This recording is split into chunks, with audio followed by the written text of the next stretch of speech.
just demonstrate by doing. If they're thinking of trying to get a job, don't just be that CV, cover note, LinkedIn profile. Show me all that other stuff you're doing. What's your side hustle? What's that thing you're making? What's that thing you once did? That's the stuff that gets you through the door. I want all of that character or personality or exciting weirdness or oddity or whatever it might be about the person. You want them to exude that and to come through. It makes them memorable, makes them interesting, makes them human. How on earth do you stand out? And that's why I really believe retaining that almost sense of youthful enthusiasm and still considering how you're going to stand out now. You can't expect work to land in your lap. There's a hustle that needs to be done. I hate that word, but there is shall I say, an urgency and a keenness and an appetite that we need to continue to cultivate, and we are looking for in individuals. Welcome to today's episode, where we're diving into the world of marketing, culture, and innovation with James Kirkham, CEO and founder of Iconic. A cultural futurist and industry trailblazer, James has left his mark on social media, advertising, sports, and music, and has revolutionized how brands engage with popular culture. We'll explore how his unique perspective on integrating cultural trends with business success has impacted his approach to talent, and his insights on aligning company culture with societal values, fostering innovation, and the power of proactive recruitment. From founding a digital agency at 23 to driving success at Copy90 and Defective Records, James's journey is a masterclass in adaptability and innovation. So let's uncover how James's strategies can help companies stay ahead of the curve in today's ever-changing landscape. So James, welcome to the pod. How are you? I'm very well. That's a very nice introduction. I'm worried this will be nothing but an anticlimax for the listeners or viewers after that, but very nice to be here. Thank you. Good. I'm glad. I can pretty much guarantee, having known you for a while, that this isn't going to be an anticlimax, so we're all fine. Let's get straight into it. We ask the same question to everyone that comes onto the pod. And it's a pretty general question, so we'll get cracking on it. What are your experiences of hiring and being hired, and do you have any lessons learned? I should definitely have an awful lot of lessons when it comes to hiring, because as the intro suggests, I've been doing this for a fair while now. 25 years, is it? Oh my gosh, that strikes fear into me. I've probably hired hundreds of people running Holler for as long as I did. It was 10 years before we even sold it. There was a few years after that, responsible for lots of the hiring within Copper92. So hundreds and hundreds of employees, I guess, existed because they had meetings with me at one point or at some point. And went for interview process. I guess my learnings from that side have always been to, and I don't want any of this to sound like cliche, to retain an open mind and an openness about who it is that you're looking at and who it is that you're thinking of placing. So I recall when I very first started as a junior creative at a digital ad agency called Zinc, that some of your listeners and viewers might recall, which was on Charlotte Street at the end of the 90s, a long time ago. But I hated how I was boxed into a corner and given this kind of very specific archetype. I was so grateful for my job, but I just thought I was way more than a junior designer or a junior creative, or could do way more. You know, I used to have suits coming to my desk to review a piece of work for a banner I might have made for Microsoft or Virgin Atlantic, and I would be sat frustrated going, there's so much more I can do than this. And I guess the reason that sort of come to me, even anecdotally, is that I've always tried to look beyond, I guess, just that skill set around the role that you need. Yeah. Now, when you're a smaller business or a smaller agency or a smaller company, I think you can always seek an entrepreneurial attitude, for example, as a kind of a key thing. You don't want people to just come in and solely be content with sitting, doing their 9 to 5 and quietly going home and never thinking about it again. You do need them to put in and care deeply and look for new growth opportunities and try things out and pilot ideas and bring stuff to you. You want to imbue all of that kind of keenness and spirit. But likewise, I think it's increasingly important, and this is where it crosses over to employer as well. I just believe people are so multifaceted, multi-talented, multi-dimensional, and now more than ever. And I think young people, for example, who are beginning their career, they want to demonstrate their wealth of thinking, be it strategically or creatively or from a media or maybe they've got things on the go in the background. I will always tell interns, young people, just demonstrate by doing. If they're thinking of trying to get a job, don't just be that CV cover note, LinkedIn profile. Show me all that other stuff you're doing. What's your side hustle? What's that thing you're making? What's that thing you once did? That's the stuff that gets you through the door. And weirdly, as you get older, you tend to lose that and assume that's just for young people. But in a funny way, I do think those elements should remain. I am interested in rounded, grounded individuals who have a breadth of understanding and experience, who see the world in a certain way and are not just sort of numbers on a spreadsheet who can fulfill a role like a droid or drone. I can't think of anything sort of less appealing. I want all of that character and personality or exciting weirdness or oddity or whatever it might be about the person. You want them to exude that and to come through. It makes them memorable, makes them interesting, makes them human. So finding that in people and retaining that as you get older, I think is really important. I think there's a lot to unpack there, but I think there's a huge amount there around the retention when you get older side of things, because you kind of just fall back on, right, I'm going to go back into the 2-page CV and the cover Mm. letter and everything else. And every time I speak to somebody about this, it's always you've got to think about it from a kind of buyer-seller relationship perspective.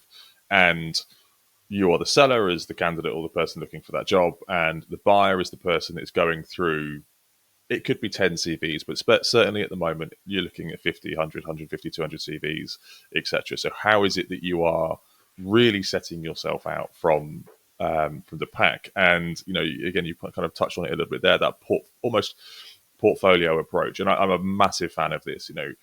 Regardless of what industry you work in or what level you're going for, you will have a portfolio of work. It won't be the same as an artistic director or a creative director or whatever that might look like, but you still have a form of portfolio. And Absolutely. I don't think a CV really gets that across. So, how do you kind of then stand out from that crowd? And I do think they're like really getting your personality across. And actually, one of the things that I kind of wanted to mention, I've been at a conference the last couple of days, and that on that panel was a how to hire for kind of startups and scale ups, etc., etc. And one of the key things that they said there, which is what you touched on as well, so it'd be good to get your thoughts on this a bit more, but is as the smaller you are and as you start hiring, then you need somebody that can grow with the company. And that means that what you don't need is a real senior person to come in and not roll their sleeves up. But equally, you can't have a really junior person who doesn't know the ropes, because they need to be able to have the knowledge to do. But the key part of it is finding that balance and then getting the attributes that you can really focus down on and look to grow with the company longer term. In terms of, actually, you've grown really successful companies. What was that difference between, from your side, from the start to the end, as it were?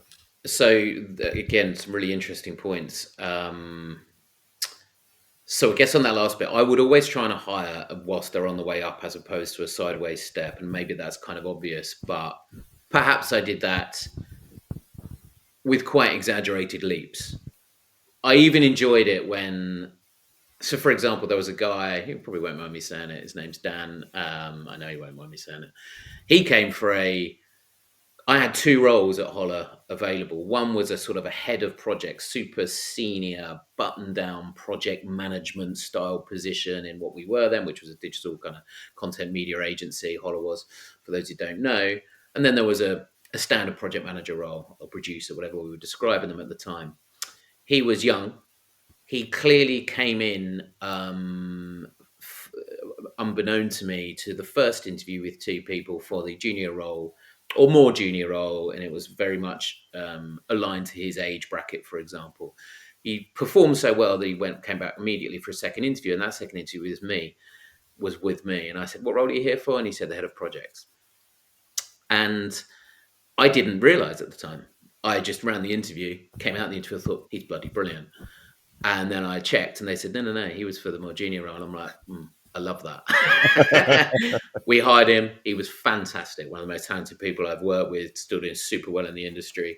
So there's something there about trajectory, and I've had that in other instances and examples. In fact, almost all along the way, I always try and hire someone who is hungry for that next step to prove their worth. That doesn't necessitate, as you know, being the youngest or junior. There's not a point around that. That could be the brilliant client services director going for the MD role, or whatever the version of that is, but you still need to sort of see that trajectory.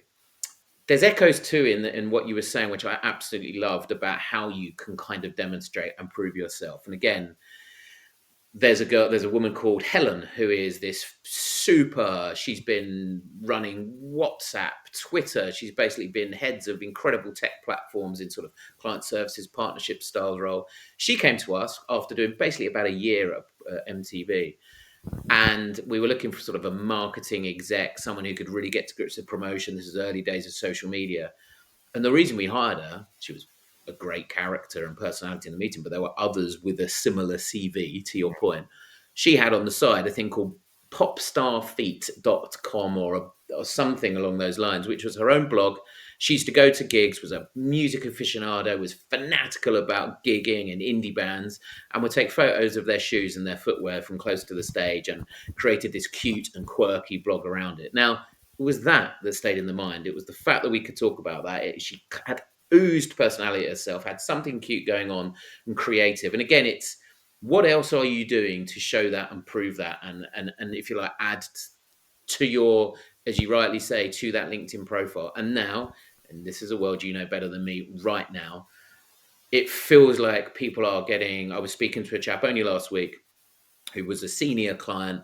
He lost his job at a very sort of respectable brand, who were having a little move around, went to another brand, and suddenly he's described it recently. And this is a senior guy. He said recruiters aren't even replying to him. Who knows what recruiters? But his point is, my gosh, there's a lot out there. To reinforce your point, it's not 10 CVs, it's 100 for those positions. So how on earth do you stand out? And that's why I really believe retaining that almost sense of youthful enthusiasm that we might all have, but 21 years old, and still considering how you're going to stand out now. Now, today, if you're a person of seniority and talent and considerable position, then that just needs to come through in other ways. You could still do smart side hustles, for example, that still really bear fruit or have real impact in society, or it's something that you love, or it's a passion that you play in, or it could be just the fact that you are going out there and you are speaking strategically on things like this, on podcasts, you're vlogging on your LinkedIn, you're putting posts, you are demonstrating beyond the basics. I really think that's an essential. I think most people now, if they're hiring, they might look, and you will take a 2-minute look, and you might see if their TikTok is full of fantastically informative strategic videos talking about the industry or culture or society or whatever their sort of place in it, well, chances are they're going to have an advantage of someone who's not doing that. So it's finding that, what that is, whether you're young, old, junior or senior. I really think that's still a red thread running through everything to try and cut through at the moment. I think it's about having an opinion. I think that's one of the key elements. And again, you said it right at the end there, junior through to senior, no matter how junior you are or how senior you are, there are two real key elements for me. Is the first one is know where your value lies. Know that you can add value regardless of what experience you've got. You could be a 30-year veteran, you could be just coming out of uni. You have value. It's just articulated it in a different way and identifying it in a different way. But the second one is around that opinion element, and have an opinion, even if you disagree with what the organisation has done for a particular campaign or activation or client, whatever it is, maybe not client, but have that opinion, because that shows that you've thought about it. That shows that you've done the work, and that shows that you understand what the company are doing and what the organisation are doing and what their clients or whatever that might be looks like.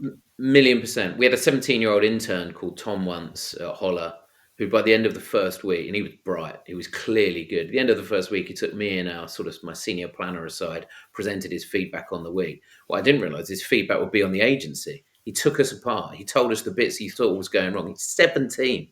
this guy, unsurprisingly, is just recently a global creative director at a major social media business, had a wonderful career, fabulous. But it's now that takes a bit of chutzpah and attitude and stuff like that, I realise. But I also, what I like about what you've just said is you can't pontificate within an inch of your life and overly concern yourself to the point where you never have that opinion or you keep it to yourself.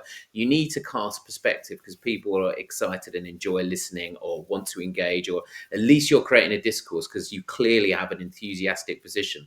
I used to say that from the other side, as sitting as a, even when Hollow was sort of 80, 90 people, people would talk about sort of getting a job. I would, and it was completely truthful what I said, is an email to me, personally to me, addressing something a piece of work that they liked that we have done was everything. I would always reply. I wouldn't always be able to get them an interview, but I would always reply, however busy, because it was fantastic to have a young person going, God, that was really interesting, that campaign. Or I didn't really see it like that. I think you should have done. I love that. Fantastic. Because as you say, someone's clearly engaged. And again, you're taken away from a facsimile version of you that's a well-written LinkedIn profile and a few good kind of things on paper to something with more depth. The final point, and that was a very, very recent example of like 2 weeks ago, we had this intern. She's been great. She's been coming on in and out since sort of finishing her studies in Edinburgh. She was unbelievably able and capable to be hands dirty. She was, when we were doing a magazine launch at the start of the year, she's on the guest list.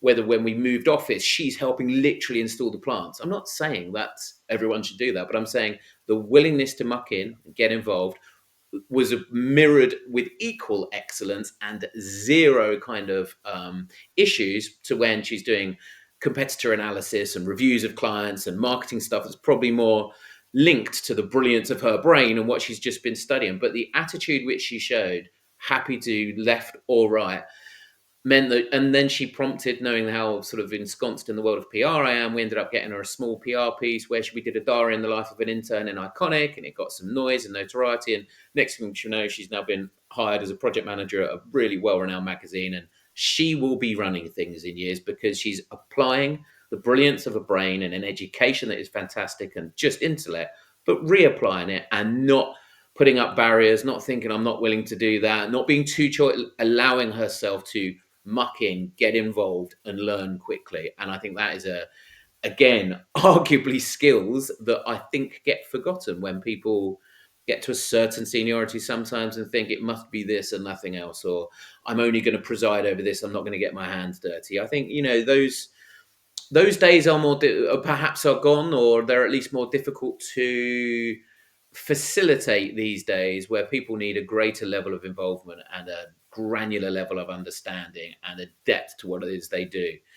Certainly in, I believe, my broader industry. I think it's. I think what one thing that comes down to, and I've been banging on about it quite a lot recently, is the curiosity side of things, and it really kind of actually how does curiosity is absolutely key because it's about learning and it's about developing, etc. But one thing I did want to kind of ask on that point about the intern, and this relates back to a question that you had, not a question, sorry, one of the answers that you gave at the start of the podcast, and you said that you need people, obviously like this intern, you need people to grow with the company, but get their hands dirty as well, be willing and open. Now, there is a perception, and I'm not saying whether it's true or not at the moment, that the younger generation, let's put it politely, those coming out of uni, those coming out of school, are less likely to want to get their hands dirty because they come out of that kind of education, or they come out of 1 year's work experience, and they want to be the next head of, they want to be the director, they want to be whatever that looks like.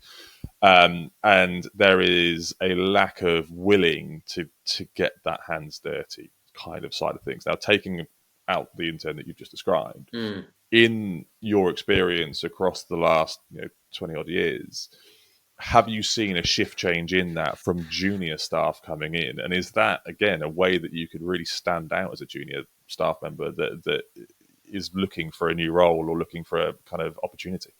I think you can continue. I think you always could stand out. I think you can continue to stand out by demonstrable work ethic. And maybe some of it is performative. Maybe you do need to be in before the boss arrives every day and showing what you're doing. But you know what? I don't think that's a bad thing. I'm also there, of course, talking about a place and a location. And I think there's a big point in that, this post pandemic hybrid work culture, which is so fabulous and so many levels because of flexibility and all of that good stuff, and arguably mental health and giving people time and exercising and all of that great stuff. But when you're young, nothing compares to being there. The invisible learning that you do in and around everybody else, and seeing work ethic or lack of, seeing who's good, who's respected, who's not, and pretty swiftly understanding the reasons why, seeing who basically does just enough versus who absolutely puts it in and makes the place tick, and seeing them perhaps then get elevated or promoted accordingly. Like, you need to feel that, otherwise it's borderline impossible for you to ever learn and know. You don't just know it. It's very rare that you're just going to leave a place of education like a university and come out and go, I 100% understand the working environment and work culture and the way you should act. I don't know how anyone does. You only do it through doing and sat there and seeing and watching, and through osmosis you pick it up and learn, and you see good habits, good traits, bad habits, and so on. I don't know if I would say there's a huge reduction. I think there is probably in the last 10 or 15 years, I saw a bit more expectancy. But it's maybe difficult for me to judge because, yes, my own agency, Holler, we grew it from two guys and a shared internet connection in sort of the year 2001 through to, yeah, like 100-person business and selling it to an ad agency group. And by that point, when you're a part of one of the biggest ad agencies in the world, and no wonder people come in with an expectation, because you're not two guys sharing an internet connection in a room in Dalston. And those years quickly pass where people know those origins and know that it's scrappy and startup-y. And then people are going, well, hold on, you've been voted Digital Agency of the Year. We're expecting these perks, these under. So that's a wrestling match, because you're like, gosh, don't you realize that what we were? But it doesn't matter. If you want the quality and caliber of people, you need to be able to attract them in another way. But there perhaps is an air of expectation. I definitely picked that up a few times. I've definitely said that a few times to teams over the years repeatedly. You can't expect work to land in your lap. There's a hustle that needs to be done. I hate that word. But there is shall I say, an urgency and a keenness and an appetite that we need to continue to cultivate, and we are looking for in individuals. And I don't think that's a bad ask. I think that is all about hunger in workplace and career trajectory and wanting to get on and wanting to see better. I've always said I have a significant work ego. Even at 47 years old, I get annoyed when I see work that I've not done that I love. I get annoyed when people launch something in a space that might be applicable to us that we've not been a part of. Makes me jealous. I was like that at 23 and I'm like that at 47. So I don't think that's unhealthy. I think that continues to give you a kind of if you like, a competitive streak, and that's good in others. I'll call out here a young woman who works with me, Ellie, who is effectively a partner in Iconic. She's 28, 29 years old. She's a great example that should be the assumption of that Gen Z is maybe, is there that same hunger? Well, as well as all of the iconic duties of producing and partnering with clients and project managing and co-editing a magazine that we put out biannually, and managing talent and running that kind of talent network and running the projects as and when they come in. There's also an entire brand launch where she's launched a drink, which is sort of an iconic backed product, which is an alcoholic iced tea, and it's pitching up and it's selling it in music festivals and recently at Tough Mudder, and it is hard work. And that demonstrates to me that the right people will still have the right drive, because there's a keenness to get on, and there's a keenness to make, and there's a keenness, frankly, to succeed. So I just think people need the right environment where they can learn that in the first place, be it from an individual or proximity to, the right people, or just a classic office work environment to allow them to see how they should be. Yeah, and I think you mentioned the mental health, and I'm not going to kind of go into this in detail at all, but yes, hybrid work helps from a kind of almost a relaxation style kind of thing. You're not dealing with a commute; it's cheaper, all those kind of things. But equally, you are just sat predominantly by yourself if you're working from home, and so that can get quite challenging if you're doing it all the time. And whilst I completely agree with you, I think hybrid is the best kind of way forward because it gives that good balance.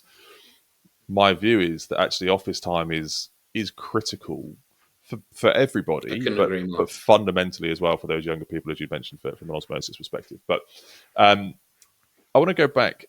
You mentioned earlier around, again, we're kind of going back to this conversation around setting yourself apart, and LinkedIn is what it is. It's a useful tool. It can be, if used correctly, it can be brilliant. With the rise of AI and AI tools, and certainly copywriting elements to that, you've got a lot of people that are experts in personal branding that really focus in on how to diversify yourself, how to really push yourself, how to promote yourself, etc. You also then have a real kind of push, and I think everyone's seeing it on LinkedIn at the moment, where you can pretty much tell that something's been written 100% by Mm, AI and one hasn't. mm. What's your view on it? Because ultimately, you're at the kind of forefront of this from a creative perspective. How do you view that, and how do you think from a kind of almost across the board from an organization, but also from a personal perspective, how, that it can be used for good and for I'm not going to say evil, but No, for I know bad exactly what you mean. examples. I guess the first part of that question is actually just reflecting what you said about LinkedIn. Because LinkedIn, well, I'd be interested from your perspective. LinkedIn is such a fascinating place now because it's so different from what, frankly, it was. It used to be, it's very important that you update your LinkedIn profile so that a potential employer or recruiter can see what you've done. But now it's one of the most frequently used social platforms that there is. Everybody knows the algorithm of LinkedIn in the last 12, 18 months has been more potent than any algorithm owned by Zuckerberg or Musk. And it's become people talk about stock and flow. There used to be times you would post on LinkedIn. It would be insane to post on LinkedIn at a weekend, right? Mm. People would never be on there.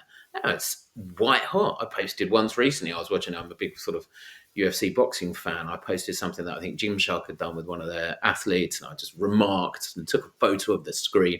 I was just making a very flippant remark about, wow, the branding's so wonderful. And I think it was one of the most popular posts I've ever done. It was about 2 o'clock in the morning on a Saturday night. Like, the place is insane. It has a culture almost all on its own on LinkedIn.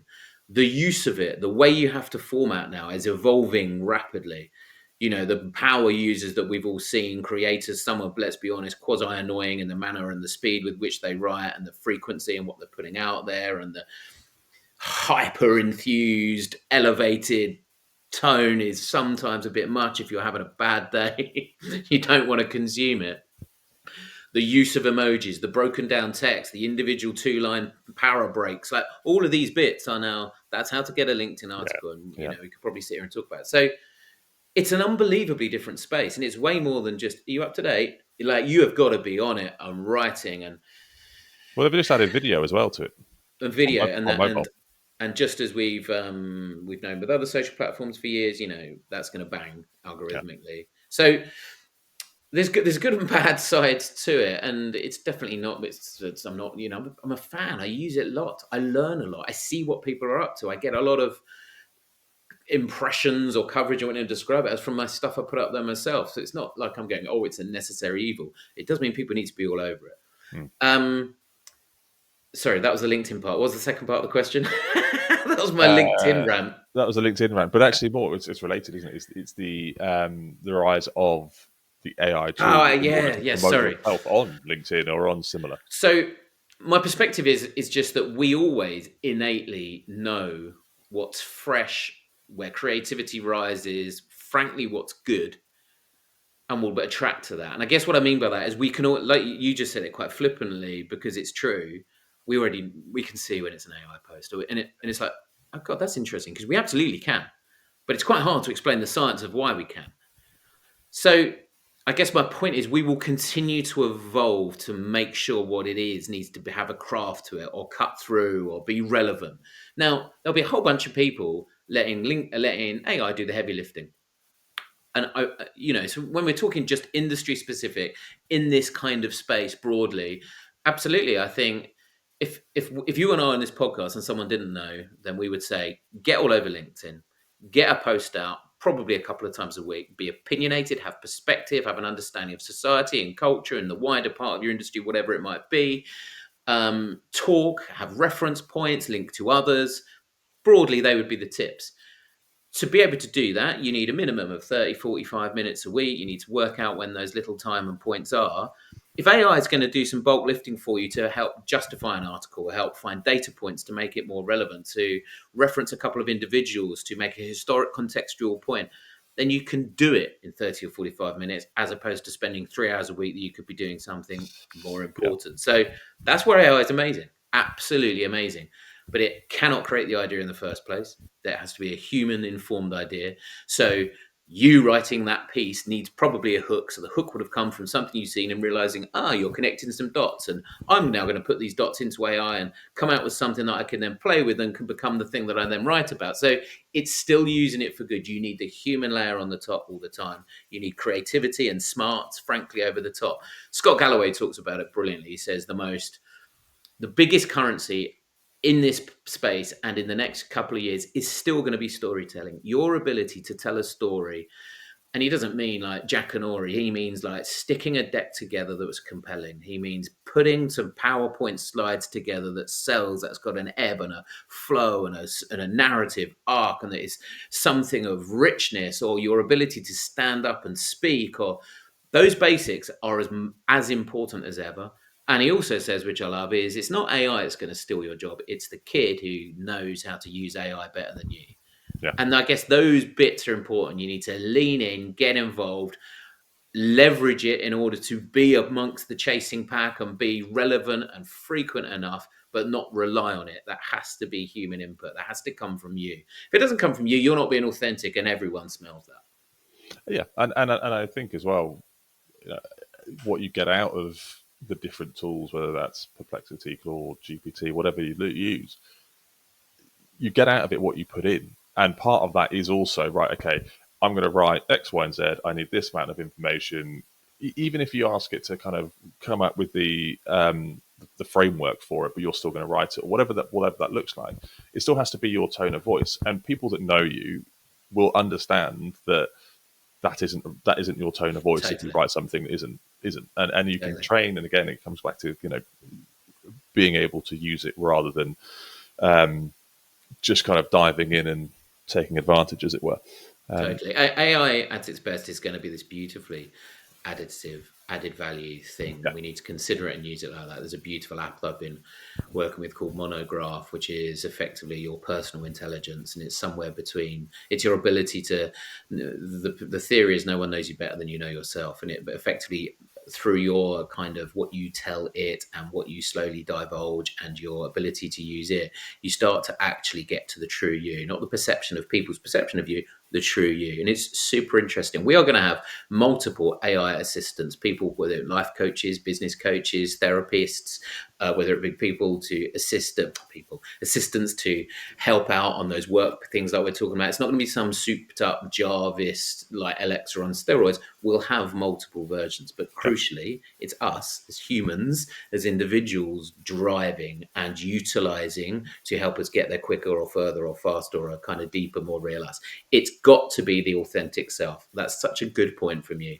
People smell it a mile off, either on your LinkedIn profile or sat in front of someone in an interview. You smell it a mile off, and then it's just disorientating and you're likely to be rejected. Authentic you is everything. I love that.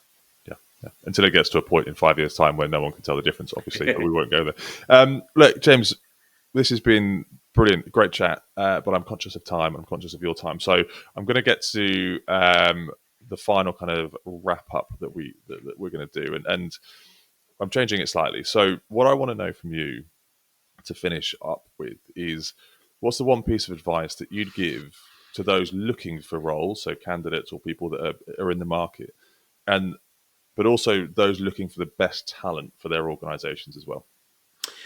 It's such a good question. Maybe I cheat and combine the two, because I guess it's the same part. What you're looking for and what you should exude as an individual. I guess it goes back to a thing we said right at the start: is how can you demonstrate who you are, what you are as a character and a personality. So, for example, in the very early days of Holler, my first agency, we were looking for a developer. They were the kind of early days of sort of web developers, stuff like that. We had two guys who were programmers who were absolutely line for line identical. You couldn't put a cigarette paper between them in terms of their skills in coding, and same price. One guy had a master's in zoology. We hired him. I love that. That guy, Mike Hill, who will enjoy listening to this when I point him to it, he ended up running Holler Sydney for us. He then left there and has since become this hugely successful multiple entrepreneur. He started arguably this part of the career because he had the zoology degree. We didn't need zoology. We're not an animal business. We knew it was something of a richness and an interestingness. Now, it's not just that he did it and was able to have done that. It's the fact that he said it and was proud of it, and what it is about that person that comes through. There was another guy in a similar time where, again, from a hiring perspective, we were looking for a creative. He went under a pseudonym. His name's Ron Jonzo, and he's an incredible artist. And then he was an artist, but really he was more in digital creativity, earning money and, designing web products, stuff like that. Now he's an artist of some repute. He still exhibits all around East London. He's a German guy. His real name is Sebastian Hoffer, but he goes under the name Ron Jonzo. He was a creative genius in a way. And again, we wanted that flair. I remember the first project we worked on was for the MTV Music Awards at the time. And his ideas were insane, brilliantly so. The point is, again, we had like for like opportunity to actually do the job, the day job, and we went for the one where there's a layer of interest. Now, the other person might have had that layer of interest too, but they didn't say it. And I think that's the point, is portraying what is true to you and to your, I love that point about that authentic self, being true to who you are, your passions and your personality, and bringing those to the fore will nearly always bear fruit. Keeping them at arm's length because you're a bit, oh God, I don't want to hear that. I just don't believe in it at all. It always provides a memorable, if not absolutely kind of crucial reason to hire them in the first place. So I think that's deadly important. No, I love that. I love that. Look, James, thank you so much for coming on the podcast. It's been fascinating. It's been a great conversation, and I think we can carry on for a lot longer. So we'll get you on for part 2 at some point in the future as well. Awesome. Thank you so much. All right. Cheers, James.